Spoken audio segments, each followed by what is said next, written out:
Bakit ganun? Ang buhay nga naman.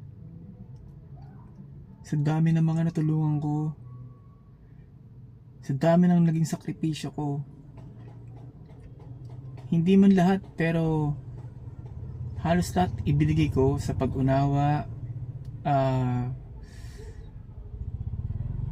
pag-intindi,